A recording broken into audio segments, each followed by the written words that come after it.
In this lesson, we're going to continue to model in Rhino using Grasshopper. And in the previous lesson, we used the revolve modeling tool or revolution command to create a base. And this is one way we can do it using a shape that is going to be like a half profile and then an axis. We also learned how to put some reference so we can work like not completely free, but using reference. It's an option that you can do to focus better on your final objective or final result. So we investigating how to create more and more complex algorithms here in Grasshopper, little by little, step by step. We're gonna make things more and more complex. Now, essentially, the more you use like Grasshopper for any function, the more it's gonna get complex. So we worked with revolution tool or command to create the base. In this video, we're gonna use another one, and also we're gonna explain more about other basic and important notions that you need to know in Grasshopper.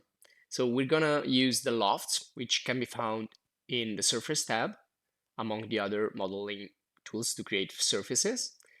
And you have an option. You can work with parameters all in here, all in Grasshopper, or you can also use a little bit of Rhino. So it depends on what are your needs. So we're gonna try to do a little bit of both. And you can use a reference if you want or not. Now, what I'm gonna do is select these nodes and just turn the preview off so that you don't see here. I'm gonna also create a group. So I will hide the last object we created. All these other bases, we bake them into Rhino. So I'm just gonna put them aside, and also I'm gonna hide them. And well, one thing we can do is just go directly here in the standard toolbar and press the hide objects command. And again, if you're having problems with Rhino, probably it's better that you have a look to the Rhino video course first. So I'm gonna hide all these other stuff here, which I don't really need. I'm continuing here to select and hide so that we have only the image. And this time I will just use the image as a reminder, but I don't want to do like the exact same base. So just to show you that you can do the same thing with different paths, and you can do it with the revolve. You can easily do it also with the Loft. And so I'm gonna type surface because this is gonna be our final outcome or final output. So you can always start like this. So knowing what you want to achieve, it's better to get there and to do like some reverse engineering, just like we explained in the previous video. So how do we get the surface? We want to do a Loft. So there's the Loft command inside the surface. Inside the we will link the Loft inside the surface, the final surface. And now what do we need to create a Loft?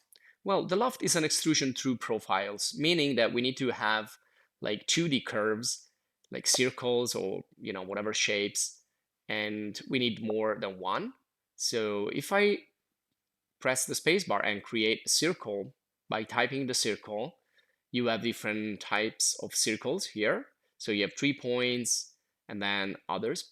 So I'm gonna use this one here, which is circle, and it's found here in the curves. So it's like the basic circle with there it is. So it's already been created in the origin, but it's really small if we compare it to the image. So I'm gonna plug that into the Loft, and you can see it becomes red. So it says that the Loft cannot be constructed.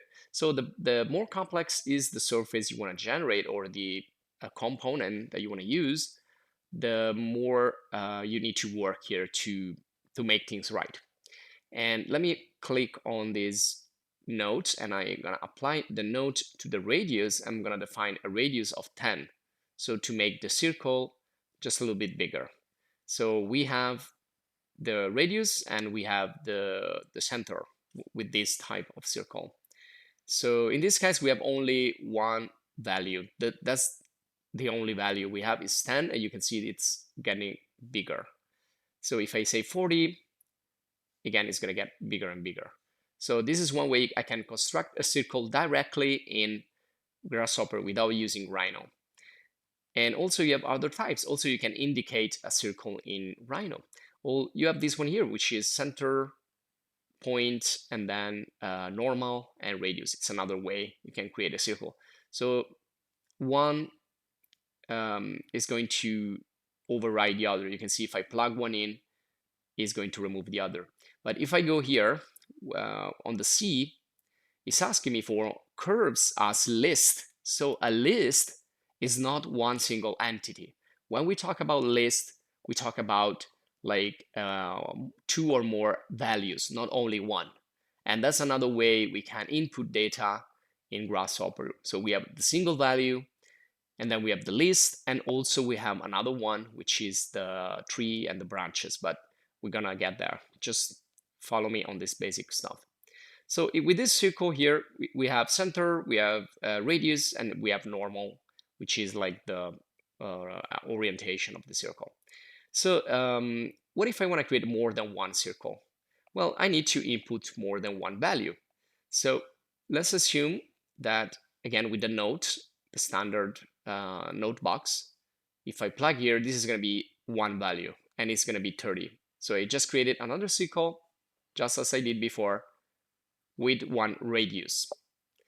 And if I click here in the utils, you have also the Param viewer. I think this one here is also pretty interesting because it's another way to show what's happening in your inputs. So in my input here, I have only one value.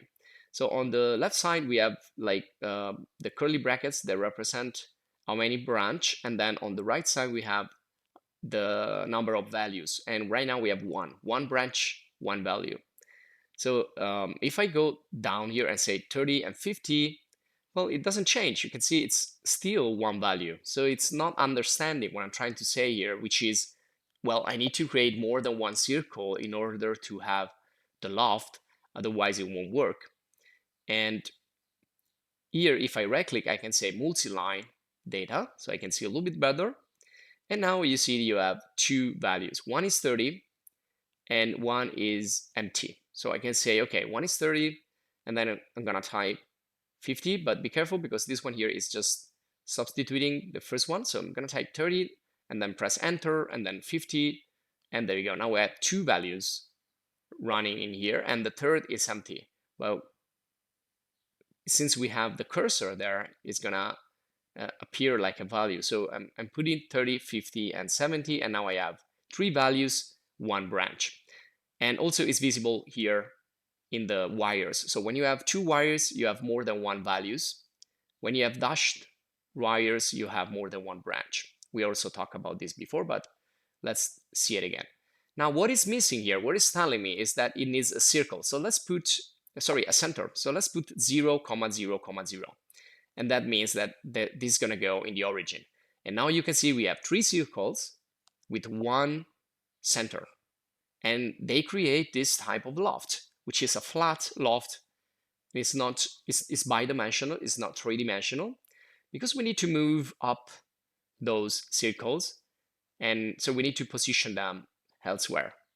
So the center can stay the same because, well, you can change the center if you want. If you do right-click and multi-line, again, you can get inside and you can change the center. Well, actually, yes, we need, if we want to move like on the Z to go up and create the vase, we need to change the information here regarding the Z. So 0, 0 is X epsilon, and then the last 0 is the Z information. So now I put three values, and you can see the three circles have moved into three different positions. So I'm starting to have kind of a vase shape. So I have three values for the centers and three values for the radiuses, ready, it's latent, and there you go. So we start to having the first loft. But we can achieve this as well with the revolve or revolution. It's it's just a circular extrusion around 360 degree. Also here I can plug this and see what's happening in this node, and you can see it's telling me, okay, we have three values, one branch. And so the loft, it's really handy when objects are not symmetrical and are not like perfectly revolved into a circle, and we're gonna see that in the end of the video.